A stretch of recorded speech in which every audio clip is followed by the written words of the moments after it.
I tapped my subway card on the way out and accidentally charged the fare to my wife's linked payment account. I'd barely stepped out of the station before two officers shoved me to the ground, telling me I was suspected of embezzling company funds. They hauled me in for a full day of interrogation before I finally pieced it together. My wife's male assistant had reported me. He even called me afterward. "Mr. Fox, I'm the one who filed the report. Why weren't you spending your own money? Why did you charge it to Ms. Henson's account? How is that any different from stealing? Ms. Henson earns every cent with blood, sweat, and tears. That money isn't for you to blow however you please. Consider today a lesson. From now on, I will be managing all of your expenses. Every single dollar you spend requires a formal company request submitted to me. You can only use the money once I approve it. Oh, and your monthly spending cap is $70. You've already spent $69.95 today, so don't even think about spending another cent this month." I listened to him, so serious, so pleased with himself, and laughed. The kid had been at the company for 6 months. Just because my wife spoke politely to him, he'd started managing everything on her behalf, acting like he was her personal steward, but he had no idea. The company was mine. Every dollar in my wife's bank accounts was mine. Even his salary came out of my pocket, and his precious Ms. Henson was nothing more than a Cinderella who'd married up into my family. Who gave him the right to manage my family's money on my wife's behalf? The officers heard every word Julia Swanson said through the phone, then looked at my screen showing the linked payment notification. Subway fare, $1.90. Their faces went dark. They offered me a formal apology and assured me they would notify my wife's company about their employee filing a false police report. But I didn't have time for any of that. I rushed to the hospital. My mother had been scheduled for surgery the previous afternoon.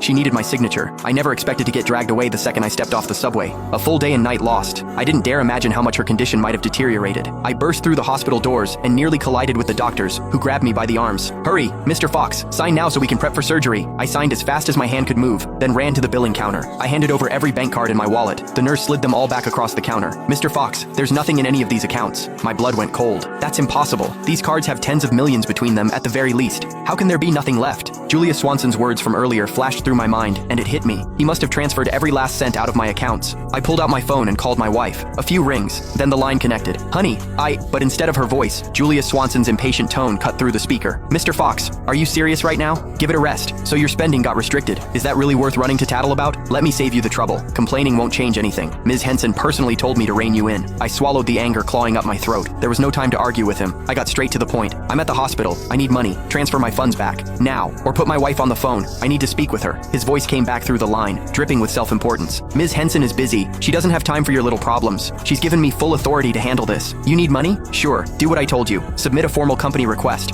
Once I approve it, the funds will be released. Oh, and just a reminder, you've got exactly $1 left in your monthly allowance. Don't bother requesting more than that." The pain in my stomach was unbearable. My face had gone white. I finally snapped, shouting into the phone, "I told you, I'm at the hospital. My mother is in critical condition. She needs surgery, and they're waiting for payment. The card I used wasn't Sheila's. It was mine. Transfer the money back into my account right now, or I'll report you for theft." Silence on the other end. A few seconds passed, then the line went dead.